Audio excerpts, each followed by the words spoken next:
Welcome, my dear brethren, that we are going to open our Bible, Matthew chapter 24, verse 23 to 25. At the 8 says, "At that time, if anyone says to you, 'Look, here is the Christ,' or 'There he is,' do not believe it. For false prophets will appear and perform great signs and miracles to deceive even the elect, if that were possible. See, I have told you ahead of time." My dear brethren, our theme will be Antichrist. We are going to see the meaning of two words. We have the word tribulation.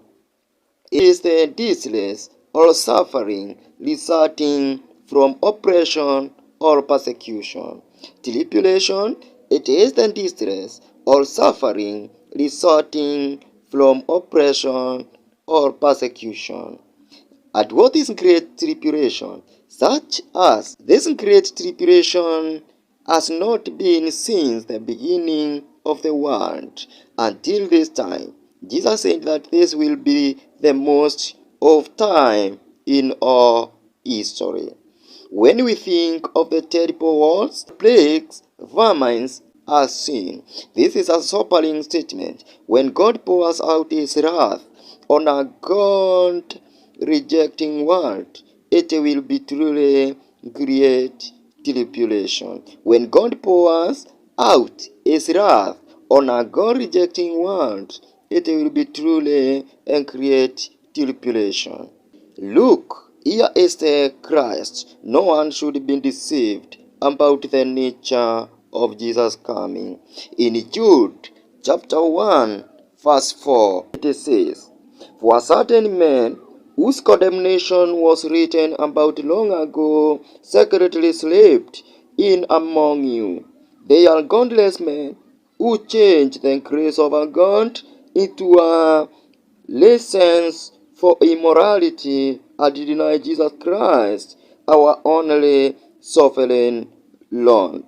Though you already know all this, I want to remind you that the Lord delivered his people out of Egypt, but later destroyed those who did not believe.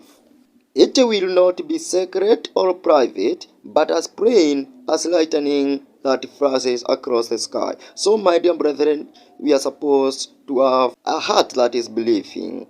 But in the midst of such tribulation, there will be a temptation to look for a false Messiah, false Christ, and false prophet will arise. I would like us to look 2 Thessalonians chapter 2, verse 9 to 12. The coming of the lawless one will be in accordance with the work of Satan. He is spread in all kinds of counterfeit miracles, signs and wonders, and in every sort of evil that deceives those who are perishing. They perish because they refused to love the truth and to be saved. Verse 11, "For this reason, God sends them a powerful delusion so that they will believe the lie, and so that all evil be condemned who have believed the truth but have delighted in wickedness." So, everyone will see this day, everyone will know. They will not be left to wonder or to investigate. So, everyone who will be ready to see or to believe on every sort of evil that deceives. So, it is so unfortunate that we are not supposed to believe this spirit, because we are told that God sends a powerful delusion so that they will believe the lie. Let us hear the word. Let us be ready to fulfill what God is telling us through his word. The lightning comes from the east and flashes to the west, so also will be coming of the Son of Man. Christ's coming will be sudden, startling, universally visible, and terrifying to the ungodly. Those who will not hear the messengers of peace shall be meant to hear the messengers of war. It is against the mind of Christ that his people should have troubled heart, even in troublous times. Let us check on Mark chapter 8, verse 36. What good is it for a man to gain the whole world, yet forfeit his soul?